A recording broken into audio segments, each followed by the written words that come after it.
There's something in your home that needs attention and you likely don't know about it yet. But by the time it becomes a problem, you're dealing with a repair bill instead of a low-cost maintenance task. There are 9 home maintenance tasks that homeowners don't do, either because they don't know or they think everything is okay because nothing appears to be broken. And I will walk you through all 9 right now. And it all starts here, because the filter inside your heating and cooling system, or your HVAC system, is the most expensive mechanical system in your entire home. And that's why I have it as the #1 item on my annual home maintenance checklist. Changing and getting the right filter in place. Because there's a lot of misconceptions when it comes to the filter in your HVAC system. A lot of people believe that its main purpose is to filter things like dust and dirt and allergens out of the air in your home. While that can be a good byproduct of having a decent filter in your system, it is not its primary purpose. Its purpose is to protect this system. So getting it right is critical, and there are 3 factors that you'll want to keep in mind when it comes to your filters. First is your filter size. Getting this right is huge, because if you buy a filter that is too small, it's going to allow dirt and other things to fly right past it, go into the heart of your system, and diminish the life of it. You will notice that your filters generally come in 2 widths, a 1-inch filter and a 4-inch filter. There's a big difference between the 2, and you will know right away if your system is built to handle a 1 or a 4-inch by looking at the enclosure where that filter goes. Our system here only handles a 1-inch filter, but when you go to purchase your filters, you'll want to look at the size tag on the side of your existing filter and purchase that exact same size to ensure that it's going to filter the way that it needs to. The second detail is your MERV, or MERV value. MERV stands for Minimum Efficiency Reporting Value. Think of it this way. The higher the MERV value, the more restrictive the airflow coming into your system, and the harder your system has to work in order to pull air through it. You will want to check your system documentation to see what MERV values it can handle, but generally speaking, for most of us, you're going to fall somewhere in a 5 to 8 MERV value range. I put 8s in our system because our system can handle an 8. If you have a system that handles a larger filter, such as a 4-inch filter, you can go to larger MERV values. Just check your instructions or your documentation for your system so that you're not overloading the blower or the air handler when it's trying to pull air through your system. Third, how often should you be changing these filters? Generally speaking, if you have a 1-inch filter, you'll want to change this every 1 to 3 months. Whereas if you have a 4-inch filter, you'll want to change it every 6 to 12 months. There are several factors that come into play that determine how early or late in that cycle you may want to change your filter. And I created a longer video that goes into more details around the MERV values, those details, and other factors you'll want to consider when it comes to your furnace filters. You can check that out in the playlist at the end of this video or in the link in the description. And for the remainder of the items in this video, I've done the exact same thing. You can check out those longer videos, or you can get to it from the QR code in the annual maintenance checklist. And for the second item in our annual home maintenance checklist, we don't have to go far.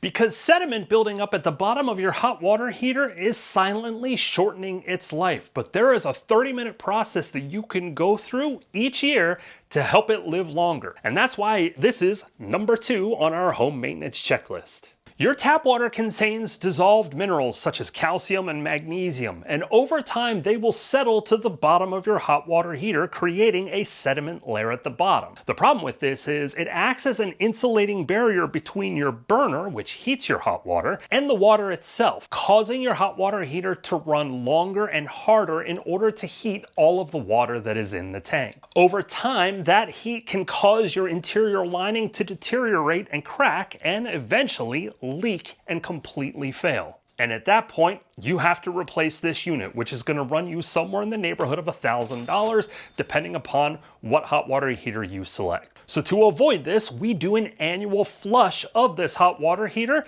to flush as much of that sediment out as we can, keeping the bottom as clean as possible. You will want to flush your hot water heater annually and start that process within the first 2 to 3 years of it being installed, which brings up a good point and something that I found on some plumbing forums that you'll want to consider. If you have an older hot water heater, let's say it's 6 or 8 years or older, you may not want to flush it. The rationale behind that is that sediment layer can calcify over time, and if you have a crack in your inner lining, it could actually be plugging that crack and stopping a leak from happening. So if you stir up that sediment, you could release that plug and it could start to leak in your basement. But when in doubt, always consult with a plumber. But if you're noticing that your hot water isn't lasting as long as it used to, or maybe your hot water heater is running longer than it ever has, it's likely time for a flush. Now, before we move on to item number 3, if you want to follow along on the annual home maintenance checklist, you can hit the QR code here or go to DIYHomeMaintenance.com. But for number 3,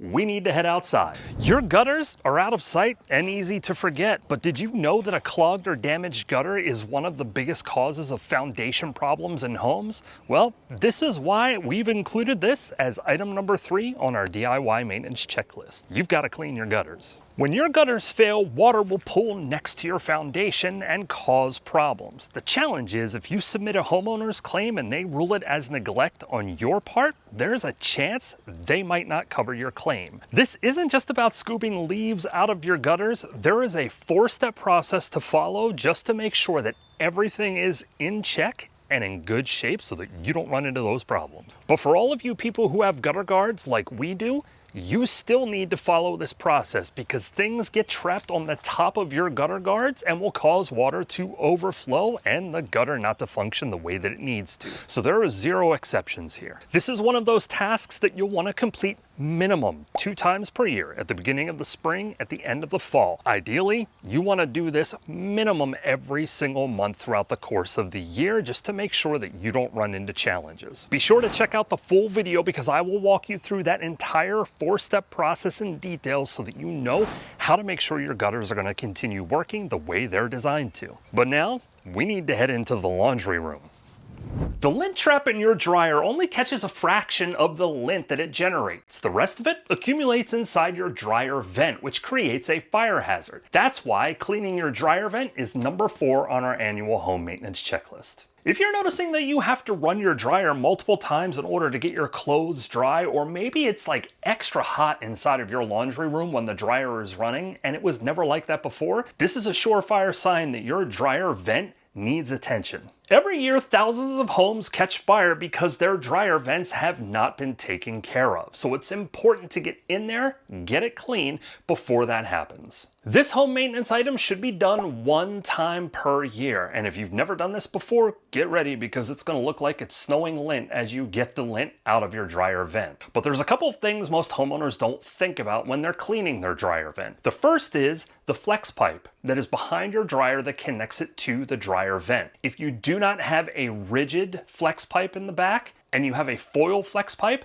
that flex pipe needs to be replaced every single time because it's not something that you can effectively clean. Also, when you're using a dryer vent cleaning kit, when you use the auger brush paired with your drill, this one is critical. Do not ever run your drill in reverse because you will get your extension poles or your auger brush stuck inside of your dryer vent, and that's going to create a bigger problem for you to deal with. But for more information on how to follow that process and everything that you need to know to get it done right, you'll want to check out the full video in the playlist for our home maintenance checklist. But for our next item, let's head to the bathroom. A dirty bathroom exhaust fan can cause your motor to burn out, and in extreme situations, it can actually be a fire hazard. And this is why we have it as number 5 on our annual home maintenance checklist. Your fan can help pull moisture out of your bathroom, so operating properly is critical. But when your blades are coated with dust and dirt, it forces the motor to work harder and it is less efficient in doing its job. But before you stop this process, there is one step that I really ask you not to skip, and a lot of people do. They simply flip the switch to turn the power off to their fan, but please turn off the breaker at your electrical box. Safety first. This is one of those tasks you will want to do at least once per year, and if you run your fan a ton, it might not be a bad idea to do it 2 times per year. But the full video walks you through the entire process of pulling apart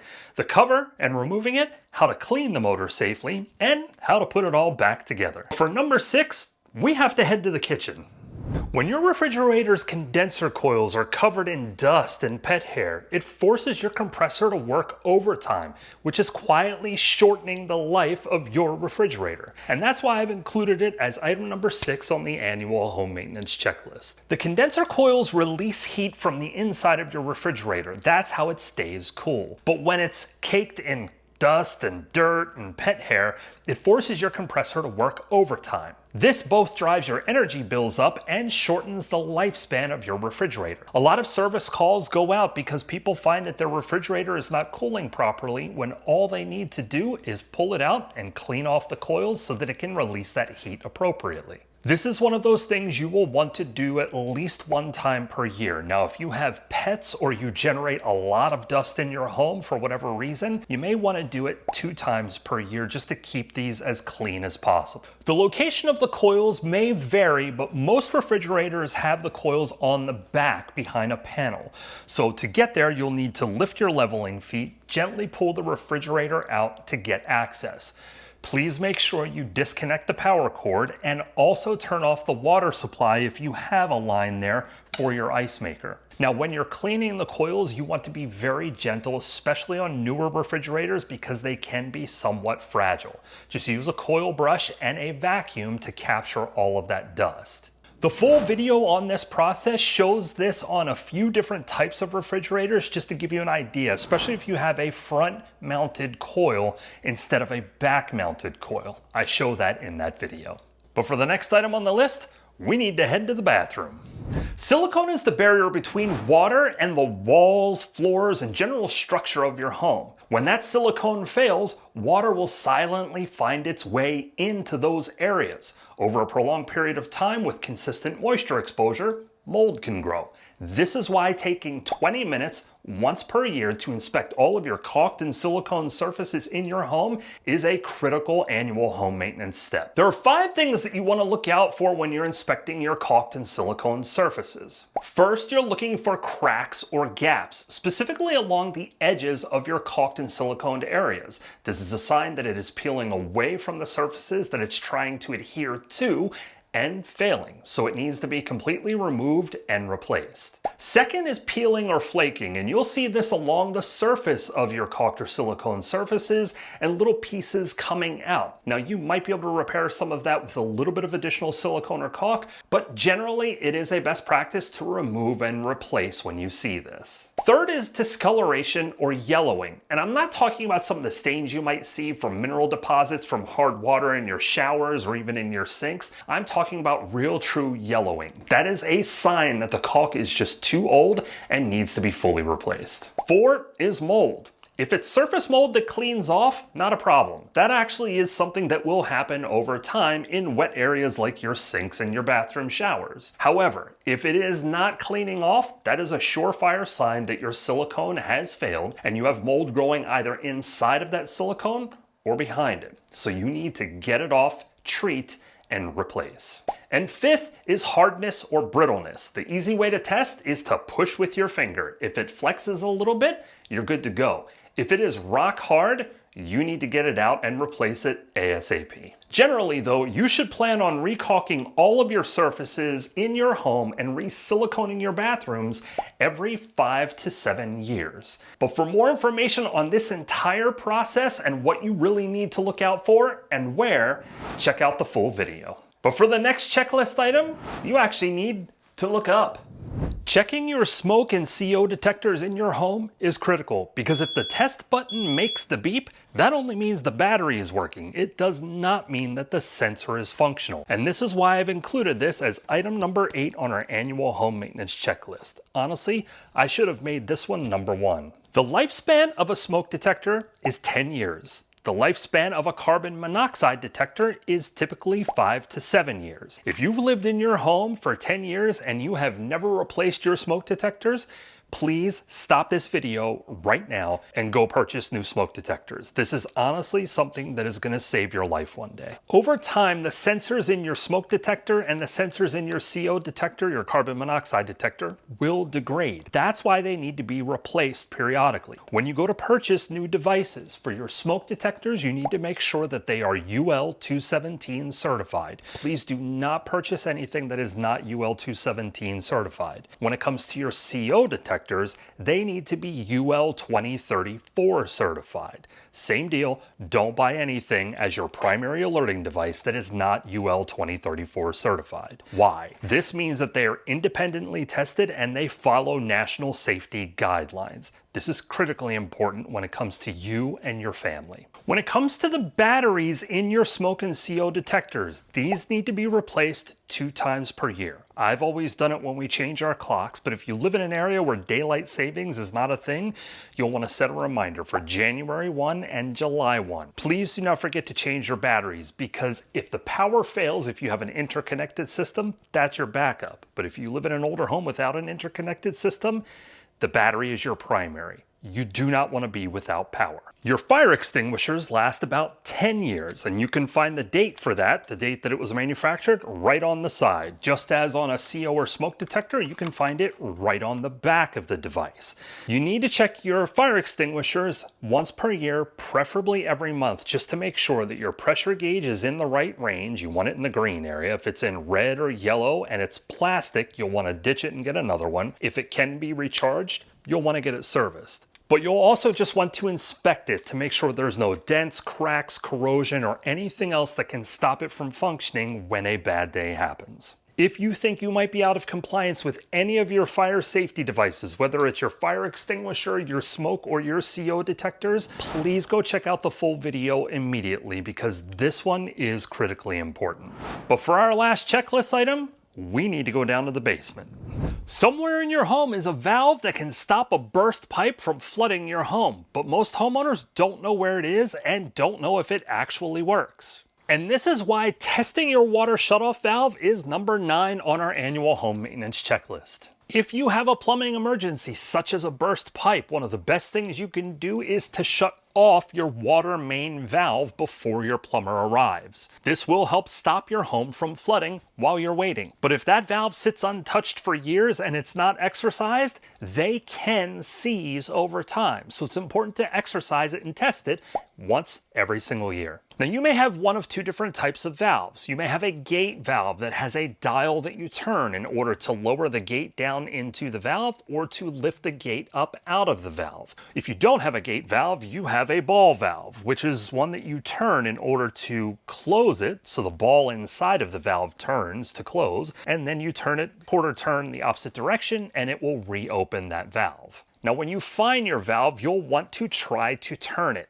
If it feels like it is tight, it is very possible that your valve may have seized, and you will want to contact a plumber to have them come out and potentially swap out that valve for you. They'll need to work with your local water utility to shut the water off at the street so that they can do that work, but leave that to them. Do not do that one yourself. Now, for the full process, you'll want to check out the full video, but one quick note of caution. When you do this test, do it during a weekday, during a business day. So if you run into a problem, you will have people that you can contact that will actually respond to you. Don't do it after hours.